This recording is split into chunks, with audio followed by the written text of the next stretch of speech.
conocimos hace unas semanas, y hoy Adrián nos viene a hablar de cuánto vale un Bitcoin. Soy consciente, y espero que lo seáis todos vosotros, de que esta pregunta es arduamente complicada, o sea, es muy difícil darle valor a un Bitcoin. Y muchas veces cuando lo hablaba con Adrián estos días de, oye, ¿de qué vamos a hablar en el programa? Tal, y hablábamos, ¿no? Joder, pues estaría muy bien hablar de cuánto vale un Bitcoin, ¿no? Y hablamos de la dificultad que tiene el darle valor o ver cuánto vale un Bitcoin. O sea que quiero con esto que lo tengáis en cuenta para que valoréis, ¿no?, cuánto puede ser o cuánto no. Pero hoy nos vamos a centrar en la valoración que le damos en este caso a Bitcoin. Y como os decía, tengo el verdadero placer de poder invitar de nuevo y poder presentaros nuevamente a Adrián Bernabeu. Adrián, ¿qué tal? Muchísimas gracias por tu tiempo otra vez. De verdad que, como he dicho, nunca me cansaré de decirlo. Es un verdadero placer tenerte con nosotros. Muchas gracias, Juan, por la invitación y yo encantado. Ya sabes que me encanta tratar estos temas y lo disfruto muchísimo. La verdad que el feedback que recibimos de la intervención que tuviste con nosotros fue francamente bueno, la gente muy, muy contenta y también, como te decía, ¿no?, un poco con muchas ganas, ¿no?, de ver el siguiente paso. Y aquí estamos, ¿no? Hemos recibido distintas preguntas, muchas de ellas enfocadas de, vale, pero ¿el precio del Bitcoin de hoy es real? O sea, real es, obviamente, pero aquí es porque muchas veces las preguntas van enfocadas al precio, ¿no? El precio es real. Y aquí es lo que siempre digo, ¿no? El value investing nos enfocamos mucho en esto, en que entendamos la diferencia entre precio y valor, ¿vale? No es lo mismo lo que pagamos por un activo que lo que vale. Por eso digo muchas veces que el precio es real, obviamente siempre es real porque es lo que vale y es a lo que está cotizando a día de hoy, eso obviamente lo hace real al 100%. Otra cosa es que el valor del activo en cuestión, en este caso el Bitcoin, sea cercano, sea realista con el precio de cotización de hoy. Pero Adrián, cuéntanos un poco, si es posible, entiendo que la pregunta es complicada, ¿no?, el cuánto vale un Bitcoin, ¿no? Un poco soy consciente, y perdón por soltarte, ¿no?, este melón, ¿no?, esta pelota caliente, y a ver cómo podemos solventar, ¿no?, esta consulta. Pero ¿podemos darle valor al Bitcoin? O sea, efectivamente, como dices, Juan, el precio es la búsqueda de ese valor real que al final tiene, ¿no?, el activo. Y en los mercados, pues, se va ajustando ese precio en base a lo que se valora ese activo, ¿no? Y por eso hay esas fluctuaciones y demás, porque hay una búsqueda constante del valor real. En este caso, no me quiero centrar únicamente en cuánto vale un Bitcoin en concreto, sino en lo que vale Bitcoin como activo, para que se entienda de forma más global, ¿no? O sea, ¿por qué tiene valor Bitcoin? Más que un Bitcoin en sí, o sea, cuando entendemos el valor de Bitcoin, igual que entendemos el valor de Facebook o entendemos el valor del oro, bueno, pues Facebook es una empresa, una gran empresa corporativa que da estos servicios y por lo tanto aporta este valor y entendemos pues que eso tiene un valor en sí mismo, ¿no? En este caso, pues vamos a ver de una forma lo más simple posible, Juan, que por qué Bitcoin tiene valor, ¿vale? Todo lo que vamos a ver aquí está argumentado y detallado en el libro de Bitcoinismo, y lo primero que mucha gente se pregunta es, oye, ¿por qué Bitcoin puede ser tan valioso? En este caso, pues estamos en unos 50 y pico mil largos dólares, o sea, casi 60.000 dólares por Bitcoin. ¿Cómo puede ser que unos apuntes contables digitales sean valiosos, ¿no? O al menos el mercado los valore a esa cuantía y que haya tenido estas revalorizaciones tan altas y demás? Bueno, en principio debemos tener en cuenta que, tal y como dice también, no sé si conocéis Visual Capitalism, que hace como una especie de infografías muy chulas, pues ahí podemos ver que el 93%, más del 93% del dinero fiat que existe a nivel mundial son apuntes contables. O sea, lo que nosotros ya entendemos como dinero, que entiendo que todo el mundo comprende que el dinero es valioso en sí mismo, por eso lo intercambiamos por productos y servicios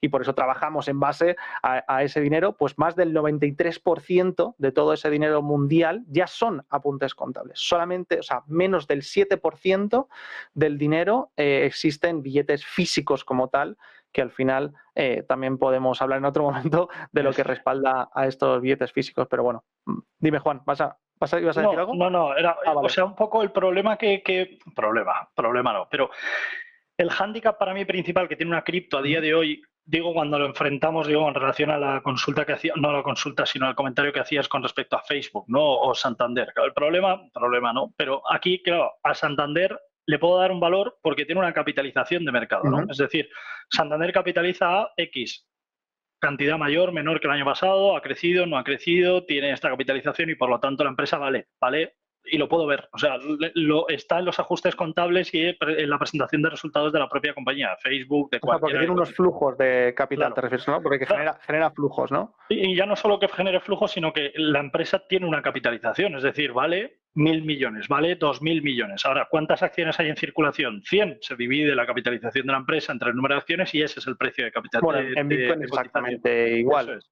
Eso es, Unidades, eso o es. sea, en Bitcoin es igual. La única diferencia eso entre una acción o con lo que puede ser el oro en sí mismo es que no genera flujos de caja, que Eso. no hay, pero vamos, igualmente hay otras características que ahora vamos a ver, otros motivos en los cuales se puede valorar. Efectivamente, en el value investing necesitamos saber pues, cuánta deuda tiene esta empresa, cuánto factura la empresa, cuántos costes, cuántos beneficios, y así es como se saca efectivamente la valoración, digamos, de esa empresa. Pero cuando no son empresas, como puede pasar con el oro, pues se tiene que valorar de otras formas. Y este es el caso de Bitcoin también, ¿no? En este caso, pues Bitcoin vamos a ver las, sí. vamos a ver las características, ¿no? que nos comentabas para ver la parte del Bitcoin.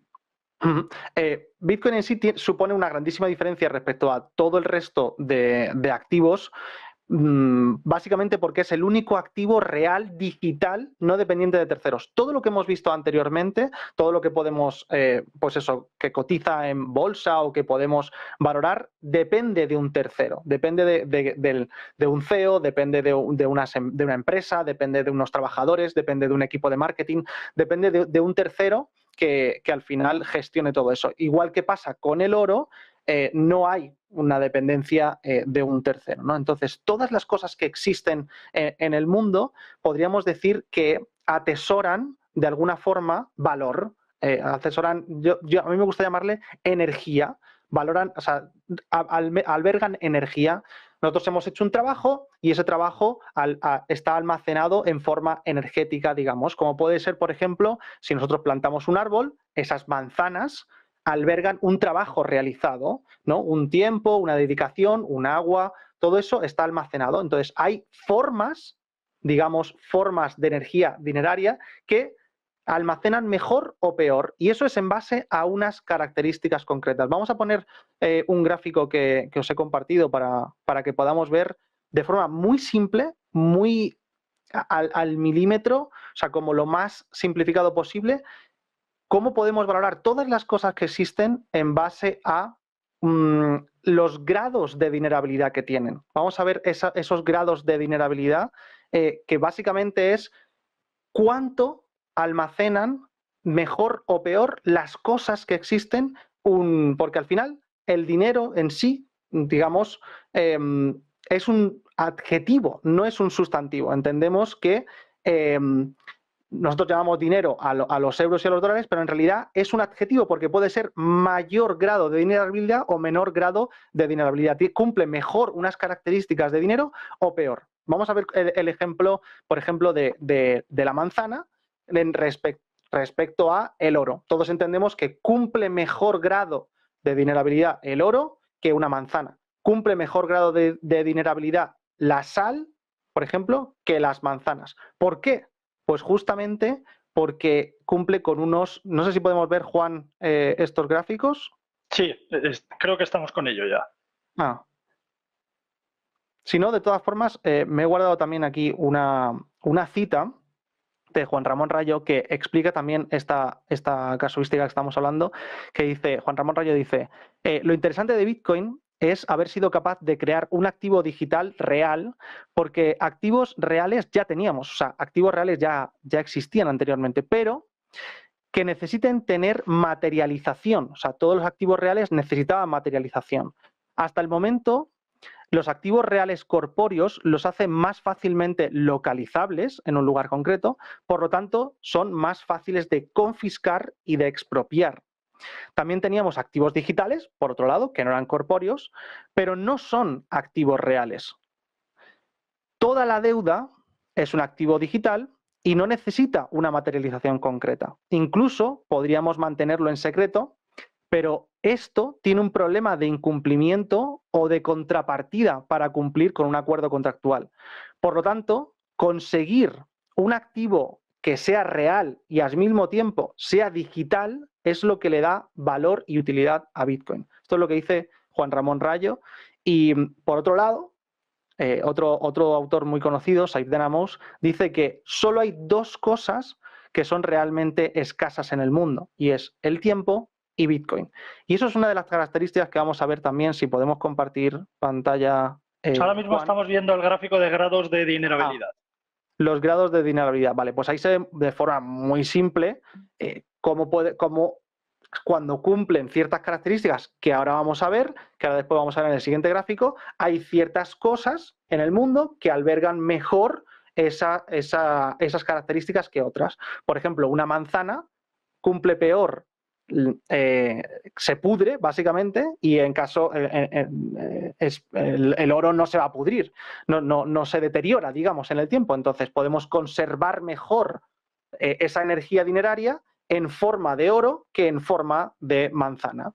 También se puede dividir mucho mejor, por ejemplo, la sal que una manzana. Esto es otra de las características, que es más divisible. Y ahora vamos a ver esas características. Si podemos compartirlo. El otro gráfico. Sí. En este otro gráfico vamos a comparar el oro, Bitcoin, y el dinero fiat, el dinero, los euros, los dólares, ese dinero que utilizamos a diario, ¿no? Y ahí podemos ver que por durabilidad, que es esto que hemos comentado, de que perdure en el tiempo, el oro es menos perdurable que Bitcoin. Bitcoin es digital, puede perdurar infinito, o sea, no se deteriora, digamos. En cuanto a portabilidad, que es otro de estas características, vemos que la portabilidad del oro es mucho menor, es más complicado transportar oro que transportar Bitcoin, o que transportar fiat también es más complicado porque es físico al final. La fungibilidad, que es la facilidad que tenemos de reconocer la igualdad entre una cantidad y otra. Un billete de 5 euros es igual a otro billete de 5 euros. Pero, por ejemplo, una vaca no es igual a otra vaca. Una manzana no es igual a otra manzana. No son fungibles. En este caso, el oro es lo más fungible que hay. Verificable es mucho más fácil de verificar. Bueno, en este caso tiene más sentido que sea más fácil de verificar el oro, o sea, Bitcoin, que cualquiera de las demás, pero es más divisible, es más fácil de dividir que cualquier otra. Y sobre todo, lo más importante es el último punto, que es mucho más escaso. O sea, Bitcoin es lo más escaso que tenemos.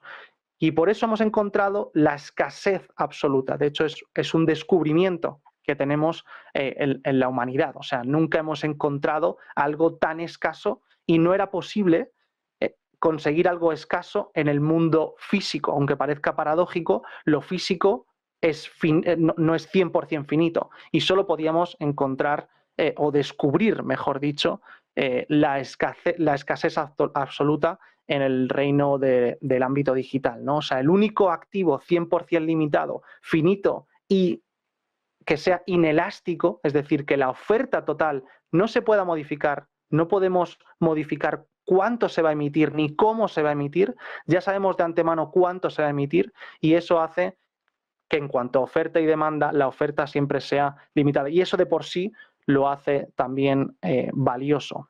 Sé que vamos muy justos de tiempo. La verdad que es muy complicado ir tan rápido en esto, Juan, porque da para muchísimo.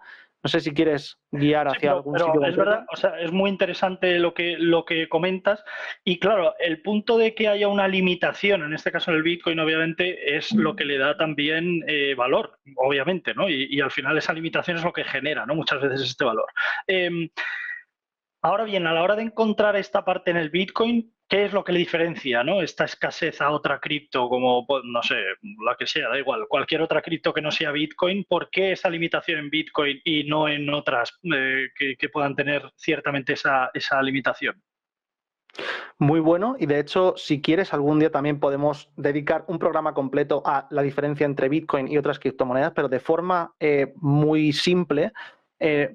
al final, cuando todas las otras criptomonedas dependen de nuevo de un tercero, porque siempre hay un equipo de marketing, siempre hay un equipo, un CEO, siempre hay un departamento que decide qué es lo que va a suceder y por lo tanto puede modificar las reglas, puede modificar esta, digamos, inelasticidad, inflexibilidad que pueda haber en Bitcoin. Esas reglas, las reglas de Bitcoin están tan cerradas y es de forma tan descentralizada que no se puede modificar como tal. En cambio, en otras criptomonedas sí se podrían modificar. De hecho, lo vemos en el caso, por ejemplo, de la segunda más grande, que es Ethereum, cómo han podido modificar pues la forma en la que se emite, cuánto se emite. Entonces, claro, si tú albergas riqueza, digamos, en un activo que en un momento te cambian la forma en la que se emite, te están diluyendo tu capital. Entonces, tú no tienes certidumbre sobre lo que estás atesorando. Si tú no sabes cuánto te van a cambiar, por eso tenemos el problema de la inflación, porque si yo tengo un activo como es el euro y hay un momento en el que hacen un quantitative easing, como tú comentabas, ¿no? Que emiten mucho dinero de repente y tú pues claro, se te está diluyendo el poder adquisitivo de lo que tienes, te están cambiando el valor de lo que tienes. En cambio, en Bitcoin es literalmente imposible cambiar eso. No se puede modificar, no se puede cambiar la forma en la que se emite, cuánto se emite, y nosotros tenemos certidumbre exacta de todo lo que se va a emitir de aquí al año 2140. Y esa certidumbre no la tenemos en ningún otro activo. Bueno, eso es cierto y la verdad que, o sea, te iba a decir, da tranquilidad, pero también da miedo, a mí personalmente, quiero decir, o sea, a mí me da bastante miedo que sepamos lo que va a ocurrir, entre comillas digo, de aquí a 2140, ¿no? Que me parece una pasada, o sea, obviamente, joder, estamos hablando de 116 años, quiero decir, que se sepa exactamente lo que va a pasar, me parece brutal. Una pregunta que nos hacía un espectador, sé que puede ser también una patata muy caliente, Adrián, pero en este caso nos preguntaba, ¿puede haber otro Bitcoin? Es decir, el día de mañana, dentro de mañana o dentro de 50 años o dentro de 500, ¿podrían hacer o podría existir otro Bitcoin, Bitcoin 2.0, que no sea Bitcoin, claro, pero que sea con otro nombre? Es muy buena pregunta, Juan, y esto nos lo hemos preguntado todos en algún momento, y cuando te pones a estudiar exactamente el momentum, ¿no?, en el que nació, no se puede repetir exactamente ese momentum. ¿Por qué? Pues básicamente porque si tú ahora ya tienes unos conocimientos, o sea, el mundo ya sabe cómo funciona Bitcoin en concreto, ¿no? Entonces hay muchas formas de atacar a Bitcoin en sus inicios, cosa que ahora es mucho más complicado, sobre todo, por ejemplo, a nivel físico, a nivel de energía que se produce en la red, de cómo se puede hacer este ataque del 51%, por ejemplo. Esto ya es tan grande, tan descentralizado, con tantos nodos, con tanta...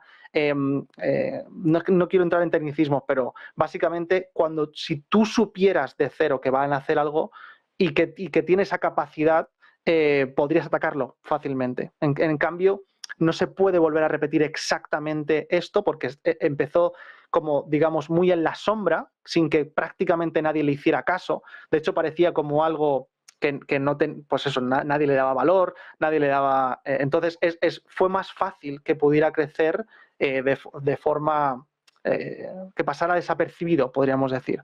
Por otro lado, debemos tener en cuenta que al final ese Satoshi Nakamoto que se le atribuye la creación de Bitcoin, claro, ¿cómo replicas esto en concreto, ¿no? ¿Cómo puedes replicar exactamente la aparición de una persona o un grupo de personas que no se conoce?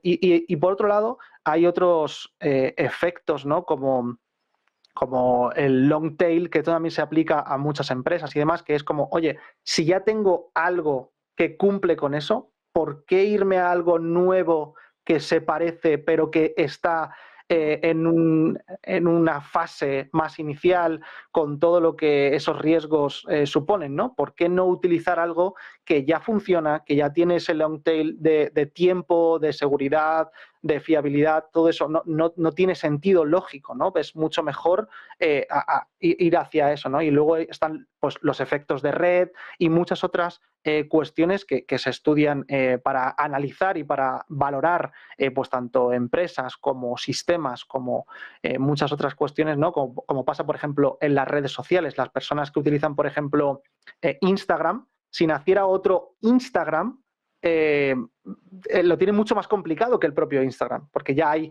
unas personas asentadas que lo utilizan, hay un efecto red que le da un valor también en sí mismo, y que el coste de cambio, que esto también es un factor muy conocido en el mundo de la inversión y demás, el coste de cambio de las personas siempre es un tema muy importante, ¿no? Igual que cuando tú, por ejemplo, tienes un seguro de coche o lo que sea, ¿no? O cambiarte de seguro de coche o de compañía de teléfono, te cuesta mucho más, aunque incluso pueda ser casi peor el seguro que el nuevo. El nuevo a lo mejor te puede dar mejores condiciones, pero ya solo el coste de cambio ya hay una fricción, digamos, para hacer ese cambio. Pero bueno, Sin duda. hay muchísimos motivos.